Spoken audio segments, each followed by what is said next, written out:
All right, welcome back. Now, from religious leaders to security forces, the clarion call throughout the election season was for Kenyans to maintain peace. And after a tense, high-stakes electioneering period, Kenyans did just that. Since 2002, no presidential poll outcome in Kenya has gone uncontested, often leading to unrest in the country. So what was different this time around, and what lessons have Kenyans learned? Probably the most important question is what needs to be done to ensure future election cycles follow suit. Well, joining me in studio now is Ambassador Koki Muli from the Southeastern Kenya University and Vincent Kimosop, governance expert. Thank you both for joining me this evening. Thank you for having us. Ambassador, let me begin with you, because this is a space, an area that you followed for, it's safe to say, decades. Yes, it is. It is, right? Yes. When you look at other election cycles compared to 2022, what surprised you about how things were run and how the political class and the electorate carried themselves? Thank you very much, Vicky, and thank you for having me back here. It wasn't really like a surprise. As I said, I've been in elections for more than 30 years, so I've seen quite a lot of different elections. But I was very pleasantly surprised by the way voters and Kenyans conducted themselves. That was really, really admirable, because it's not just we have had security people and religious people in the past calling for Kenyans to be, to be calm and to unite and to, but they didn't follow. But this time round, they didn't need to be asked. You could see that Kenyans were reeling from the effects of COVID, from the economic downturn and all the problems all economic and social problems that we have been having. Yeah. And we couldn't, frankly speaking, wait until the election was over, the politicking, the electioneering. It had been going on for way too long. And so it was necessary for us to move forward. Right. So that was there were a combination of many factors that actually made Kenyans want to just be done with this election and move forward. So that was one of them.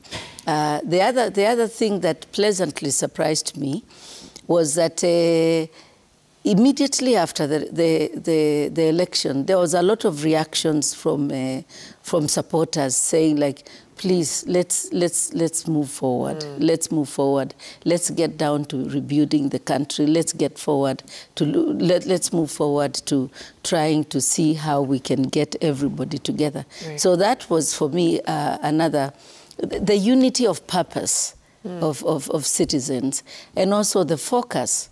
Because they said, listen, we went out there, we did this, now we have left it now to you, we have elected you, and now we are waiting for you to move us forward. Right. Of course, Vicky, there's always disputes and disagreements, because as we said earlier here, these elections, when they are very close like they are, they have high potential for disputes. And when it is so close, either side feels that the dial could turn either way. Right. And frankly speaking, that's why it was important to have this petition go to the Supreme Court and to have the Supreme Court make a decision on it. Because the outcome of what they made, you may or may not agree with the decision of the Supreme Court. You may not agree also with the content of the evidence that was presented, but it was sufficient enough for people to say that, okay, the decision has been made, all the parties have agreed, it is time for us to move forward. Yeah. Of course, there are those that are not satisfied, but it doesn't mean their dissatisfaction means that they are not accepting the outcome of the decision for the better and good of the country. And that's what was really surprising for me. Vincent, I'd like to, absolutely. You know, a lot of Kenyans certainly were. And when you look at our elections, it seems the story has been one of learning and reforming. There's been a lot of behind-the-scenes work happening in this country. So what would you say those things have been that contributed to what we've seen in 2022?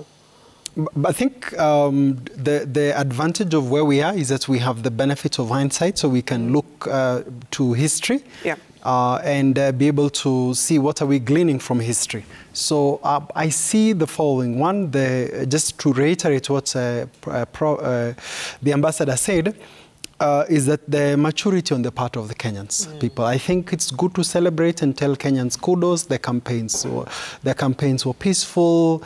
As in truly we've had instances in the past during the campaigning period where lives are lost, so we really are grateful and thankful that that did not happen. The voting for me was peaceful, the counting and the tallying was also peaceful. Yeah. The transmission was peaceful. If you could actually look at the main problem in this election was towards the tail end, which is it had left the members of the public.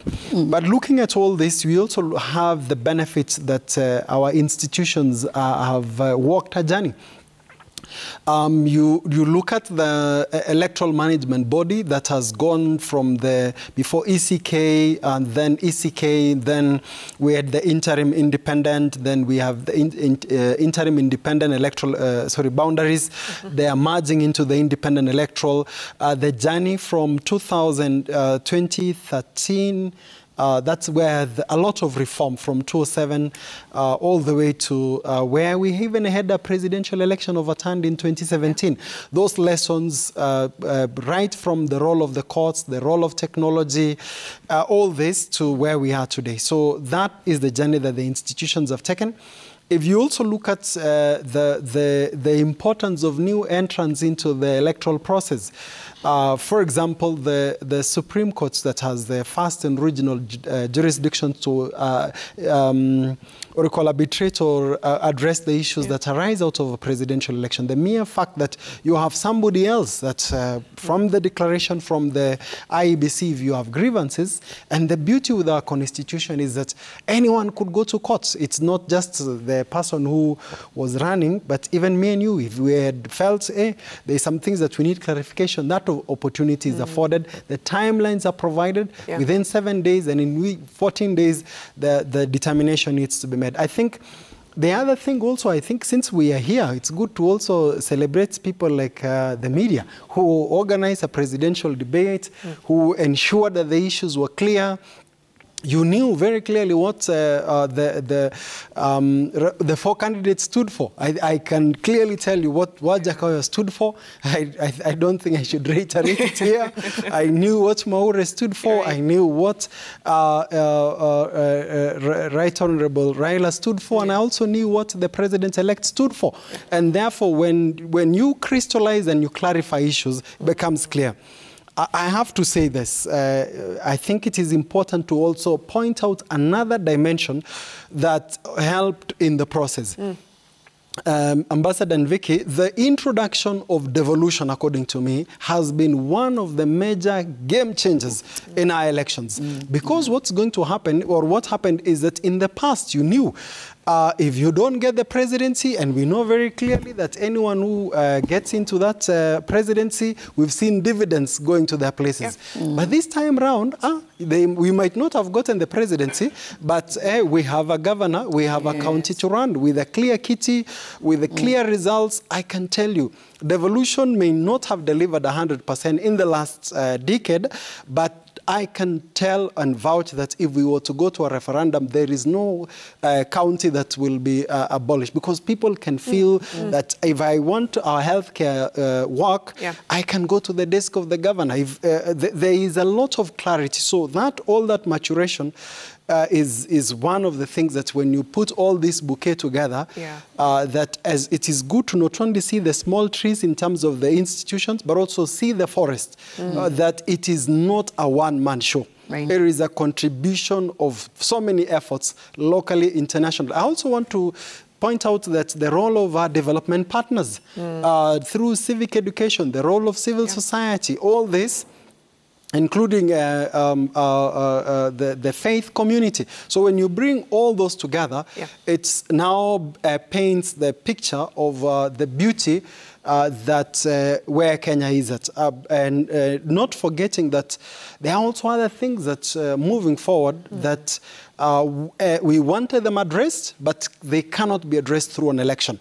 And I think listening to the conversation, you're saying now from here, where to? Exactly. It'd be important to say that what the president-elect together with all the other leaders have to give attention to those issues. No, absolutely. And keeping on that theme on moving forward, and Vincent, you mentioned this, how this was the first election where Kenyans could see once the vote leaves you, you could track it all the way to the end. And that kind of transparency, you know, Ambassador, when you look at elections management, is there more room for reforms? We feel like we've reformed this process over the years so much. Is there any more room for reforms in elections management? Yes, there's always room for reform, and that's why you have election observers to identify some of the loopholes that were identified during an election. But I must say also that one of the other things that's pleasantly surprised me is not the detachment, but the embrace, the way the Kenyans embraced the outcome of the results and moved on very fast. It was because of what Vincent was talking about, devolution. Because when it was only the president that had the kitty, so to speak, and everything was focused on, centralized on the president, on the basis of his magnanimity, whether to dish development here and there. It was really a matter of life and death. But now people have fallback situations, and they have development kitties. And one of the biggest achievements for Kenya in our lifetime is our transformative constitution. Because it not only creates incredible constitutional institutions, but it also anchors a level of independence and confidence building strength of these institutions that actually enable Kenyans to embrace and to trust that some of these institutions will deliver for them. Now, coming back on whether we want reform or not, I must say, frankly speaking, and I've written about this many times. I was telling Vincent outside there that I was really, as a Kenyan, I was very disappointed by the Electoral Commission, the chair and his commissioners at the last minute. Of course, their conduct was not an issue that is connected with the actual results themselves, but also the internal democratic, the internal governance mechanisms that they have and structures and the way they communicate, the way they do things. It almost sabotaged the great work that was done by by Kenyans and especially by their own staff, because now it created confusion and that kind of thing. And I must say, I know they will say it's sour grapes because I applied to be a commissioner, but it's not really sour grapes. It's somebody. I have been in the election business for over 30 years, as I keep on saying, and I've seen election management bodies everywhere, and I know we have reformed ours to the level that we were expecting them to do a fantastic job, and they did an incredibly good job under very difficult circumstances. I must say that I give them kudos, and I don't take it all away. But their conduct at the last minute was really not good. So moving forward, I would think that. There is, of course, need for the internal governance reforms in this institution. We don't need new legislation because you can't legislate this kind of change. We need to introduce a high level of integrity and professionalism in the election management body. And this is something that we saw was lacking. We also we trust these people to be able to deliver an election that is credible, free, and fair. And then when they start behaving like this, it creates some doubts in us.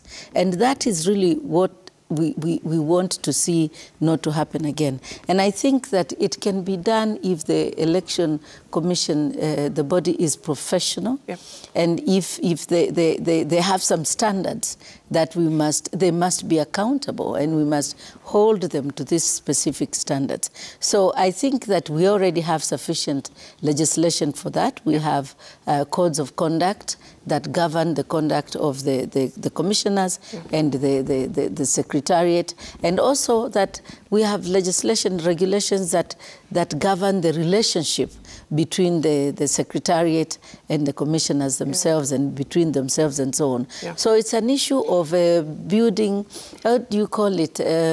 They need to go on a retreat.